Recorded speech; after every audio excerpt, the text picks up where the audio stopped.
Well, of course, I did not have the opportunity to serve on the Presidential Search Committee. However, Dr. Mistick and I have just come from a presidential sleepover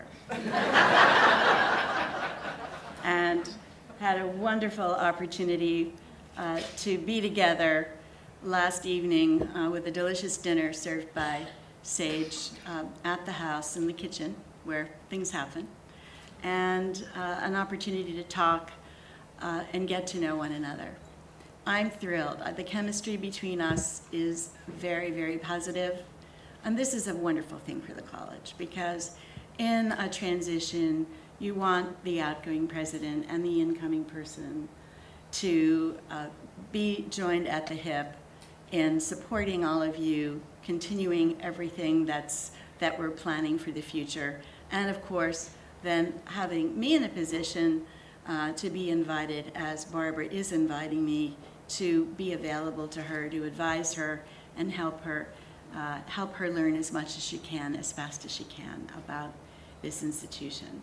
So it will be, I'm not even sure labor from my point of view, but a wonderful opportunity to have a new colleague in higher education. We actually share many colleagues in higher ed. The more we talk, the more people I discovered we know, and the more common ground we have. So it is, I'm feeling, if you'll forgive me, a little bit like a mother hen. That's not my normal state or frame of mind, but I'm feeling so proud to be able to leave. I know I'm not only leaving, but to leave to Barbara this wonderful, accomplished, talented, dedicated group. All of you, our faculty, our staff, our administrators, our alumni, our donors. What a wonderful thing it is for me to look out and say, I'm so happy she has the opportunity to work with this individual and that individual. I'm so happy she's coming in to an institution that is so strong and that is distinguished. And I'm so happy she has the energy to help keeping us moving forward, because of course she will certainly need it, and she has it in spades. So just know that I will, as Gwen helped me, I will help you, Barbara, in any way you wish. But I will stay at a distance and never intrude, but always respond to your call to assist in any way I possibly can. And I look forward to continuing relationships with many of you, as we've discussed in the past. Congratulations, Barbara. And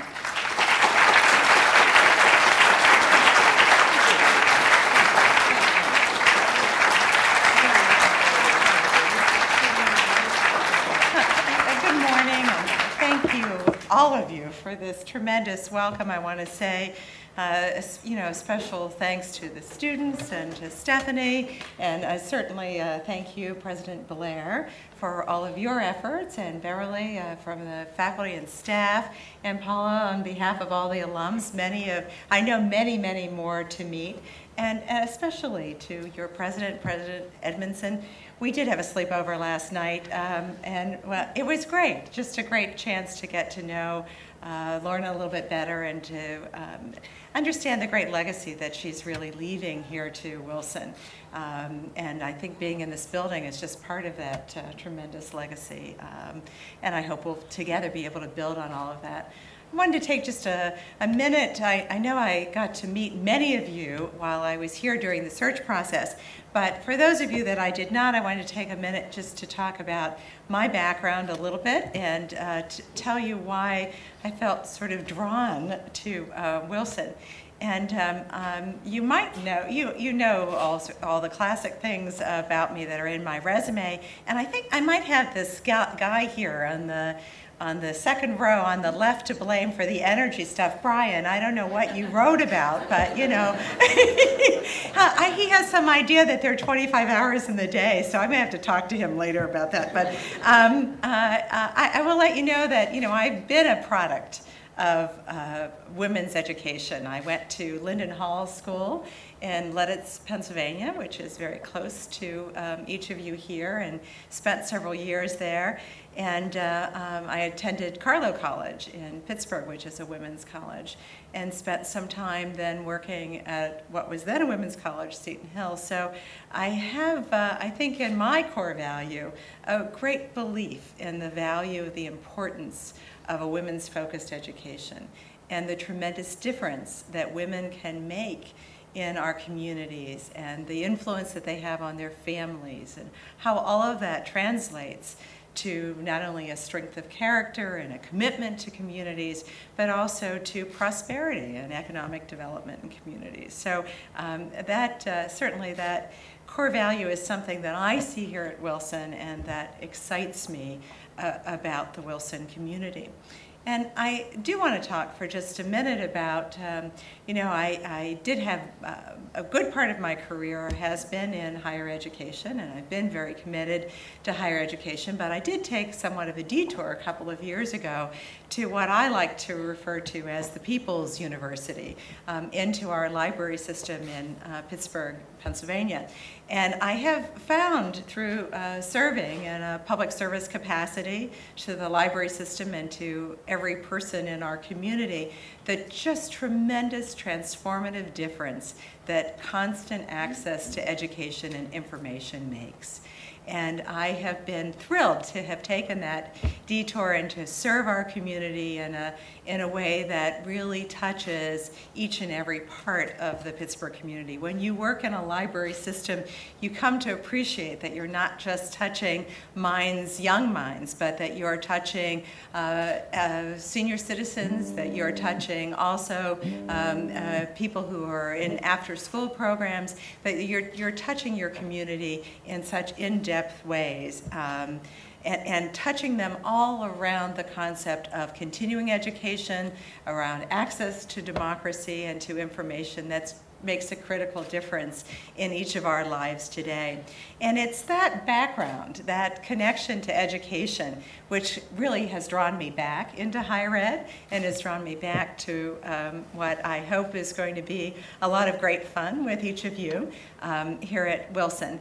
And for me, Wilson felt so comfortable because each of you feel so comfortable to me. I think I believe in what you believe in, and that connection, that value connection that you hold on to, whether it's about the honor principle or whether it's about the transformative difference that teaching critical thinking skills, which liberal arts does so effectively, can make such a difference for young people today. I believe in all of those things. So I believe in what you do, I believe in the importance of what you do, and I believe that that's the beginning of changing our world, of making our world a different place and a better place.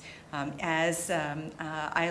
heard time and time again when I was here earlier in December and in January, your students, everyone said that it's the relationships that they have here at Wilson, the relationships to faculty, the relationships to staff, the relationships to each other that are what make Wilson a special place. And it's the way that you've nurtured those relationships and created those relationships that draws me here to each of you. Because I do think at the end of the day, we are each people that are connected to each other. And when you're connected with a common mission and a common desire to serve others, there's nothing more powerful than that.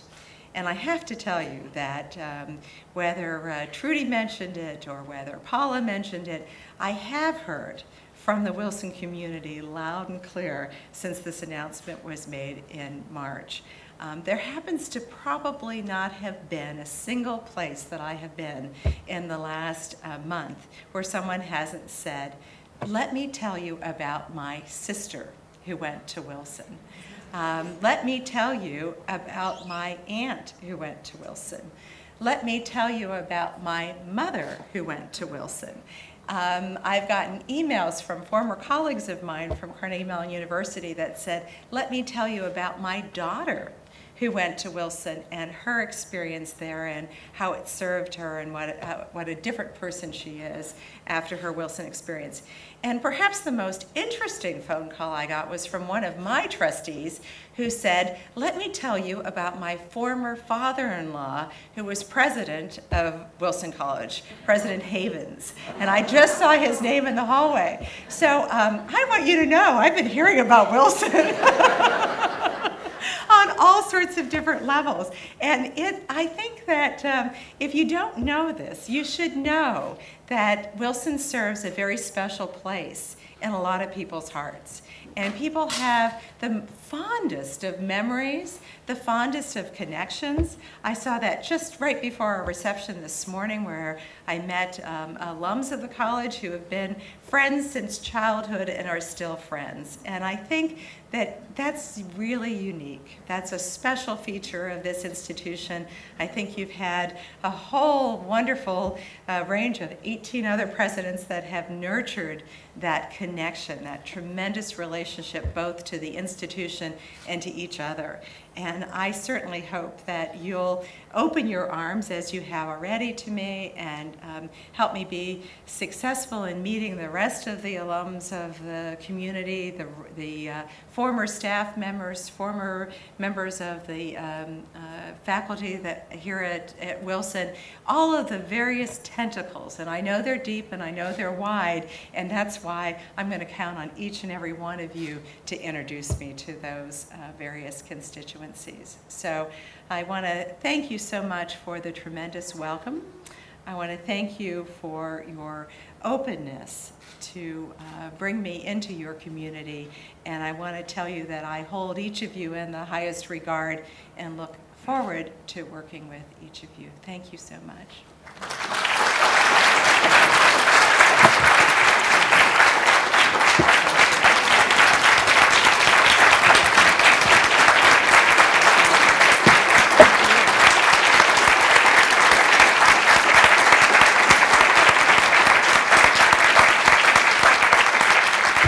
Want to do that. I don't want to leave. Do you, Barbara? Do you want to stay? I want to thank all the speakers. I cannot agree more with all that has been said about our new president. And thank you to Lorna. I cannot agree more than all that has been said about Lorna's legacy and how we will build on that. And thank you, Barbara, for your warm and thoughtful statements. They made me think about the advice given by that famous philosopher, Reba McEntire. Mary, that one's supposed to be funny. She said that to succeed in life, and I think to succeed at Wilson, you need three things. You need a wishbone, and a backbone, and a funny bone. And I think Barbara has those. So on behalf of the Board of Trustees and the entire Wilson College community, I'm thrilled to have you join us, and I'm looking forward to working with you to create an ever brighter future for Wilson and the students we educate. One more round of applause, please, for Barbara.